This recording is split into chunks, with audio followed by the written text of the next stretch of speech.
She tried to get a black woman thrown off the Planethan. She saw the flash of an FBI badge. The airport terminal buzzed with the chaos of a delayed flight. But for Maya Jackson, the air felt heavier, laced with the sting of eyes boring into her.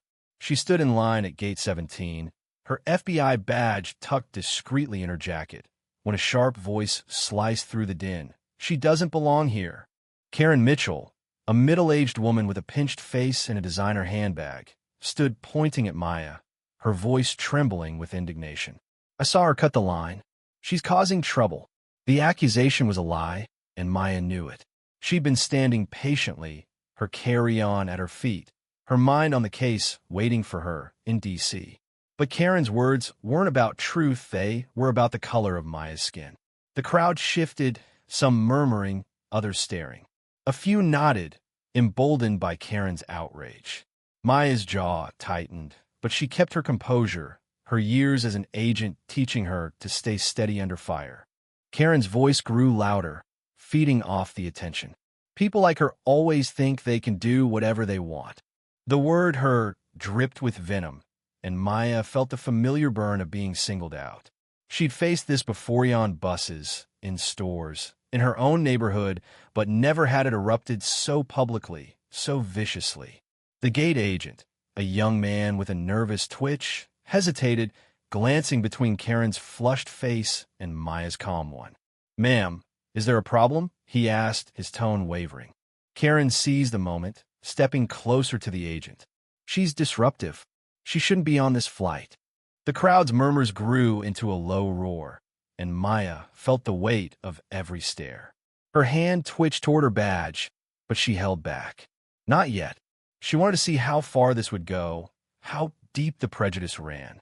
The agent, now sweating, reached for his radio. "I'll call security," he muttered, avoiding Maya's eyes. Karen smirked, triumphant, as if she'd already won. But Maya's voice cut through, low and steady. "Before you do, you might want to know who I am." She reached into her jacket, her movements deliberate, and pulled out the badge. The gold shield glinted under the harsh airport lights, silencing the crowd. Karen's smirk vanished, her face paling as Maya held her gaze. "Special Agent Maya Jackson, FBI. I'm on official business. Care to explain why you're trying to have me removed?" The terminal fell silent, the air thick with tension. Karen stammered, her hands clutching her bag like a lifeline. "Wouldn't know. I just thought." Her voice trailed off, the weight of her assumptions crashing around her. The crowd shifted again, some looking away, ashamed of their earlier agreement. The gate agent froze, the radio still in his hand. Maya stepped forward, her voice calm but piercing. "You thought what? That I didn't belong? That I was a threat because of how I look?" She didn't raise her voice, but every word landed like a blow. Karen's eyes darted around, searching for an escape, but there was none. The truth was laid bare, raw and undeniable. "I've spent my career protecting people," Maya continued, her eyes sweeping the crowd. "People who judge me before they know me. People who assume the worst because of my skin. But I'm still here, doing my job. Can you say the same?" The question hung in the air, unanswered. Karen's shoulders slumped, her bravado gone. The gate agent, now red-faced, mumbled an apology and waved Maya through. She boarded the plane, her head high, but her heart heavy. She wasn't just fighting Karen's prejudice, she was fighting a system, a history, a weight that followed her everywhere. As she took her seat, a young black girl across the aisle stared at her, wide-eyed, clutching a worn notebook. Maya smiled softly, recognizing the look. It was the same one she'd had as a child, watching strong black women defy the world's expectations. On the flight, Maya opened her case file, but her mind lingered on the encounter. She thought of her mother, who'd faced worse and still taught her to stand tall.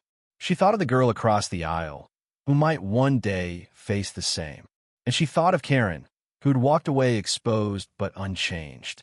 Prejudice was a stubborn beast, but Maya had learned long ago that it wasn't her burden to carry, it was her battle to fight. As the plane soared above the clouds, Maya made a silent vow. She'd keep showing up, badge or no badge, proving her worth in a world that too often refused to see it. And maybe, just maybe, that girl across the aisle would see it too and carry the fight forward. Thank you for listening. If you find it interesting, please like and subscribe to follow the next stories.